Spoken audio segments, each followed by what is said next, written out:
As she stood in front of her 5th grade class on the first day of school, she told the children an untruth. Like most teachers, she looked at her students and said that she loved them all the same. However, that was impossible, because there in the front row, slumped in his seat, was a little boy named Teddy Stallard.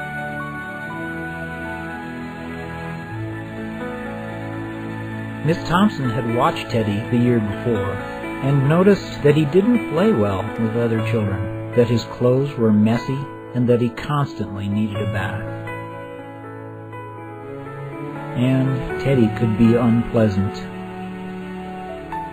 It got to the point where Miss Thompson would actually take delight in marking his papers with a broad red pen, making bold X's, and then putting a big F at the top of his papers.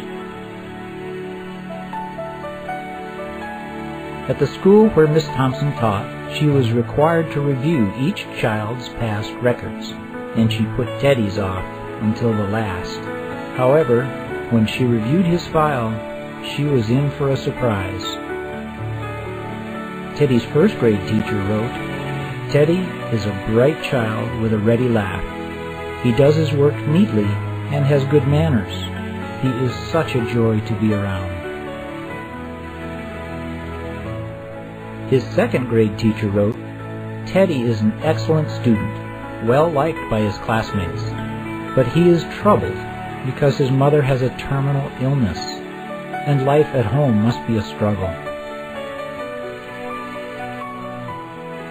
His 3rd grade teacher wrote, "His mother's death has been hard on him. He tries to do his best, but his father doesn't show much interest, and his home life will soon affect him if some steps aren't taken." Teddy's 4th grade teacher wrote, "Teddy is withdrawn and doesn't show much interest in school. He doesn't have many friends, and he sometimes sleeps in class." By now, Miss Thompson realized the problem, and she was ashamed of herself. She felt even worse when her students brought her Christmas presents, wrapped in beautiful ribbons and bright paper, except for Teddy's. His present was clumsily wrapped in heavy brown paper that he got from a grocery bag.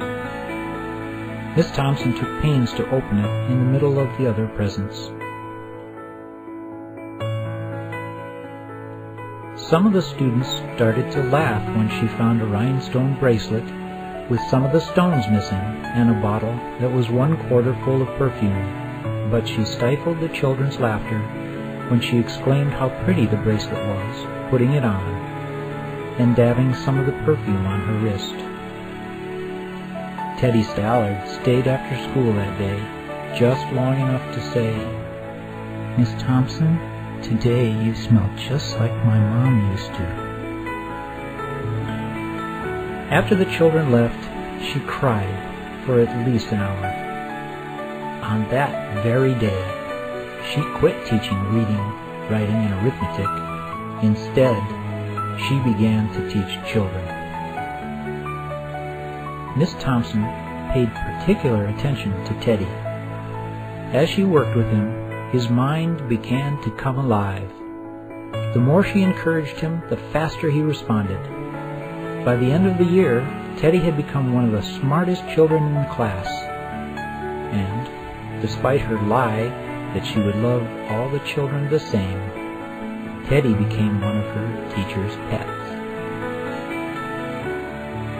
A year later, she found a note under her door from Teddy, telling her that she was the best teacher he'd ever had in his whole life. 6 years went by before she got another note from Teddy. He then wrote that he had finished high school 3rd in his class, and she was still the best teacher he ever had in his whole life.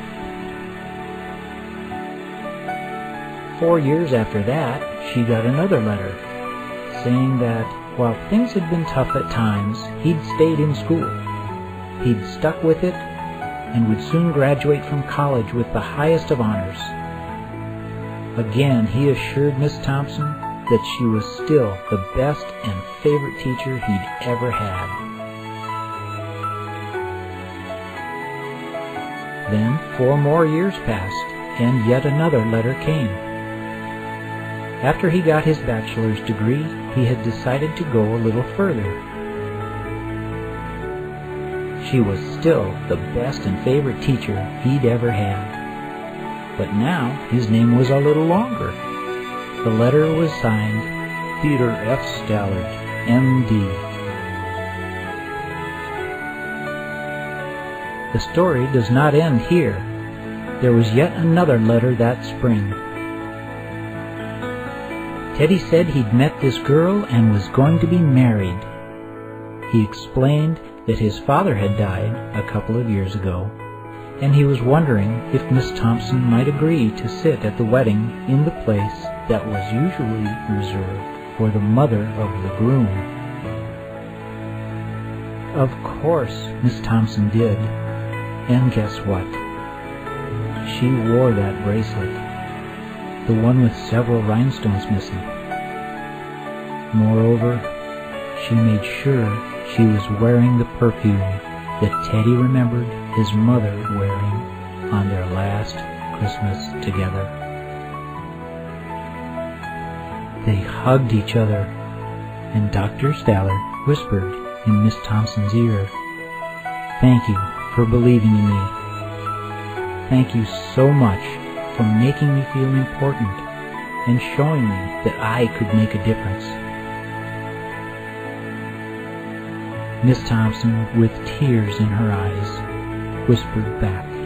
She said, "Teddy, you have it all wrong. You were the one who taught me that I could make a difference. I didn't know how to teach until I met you."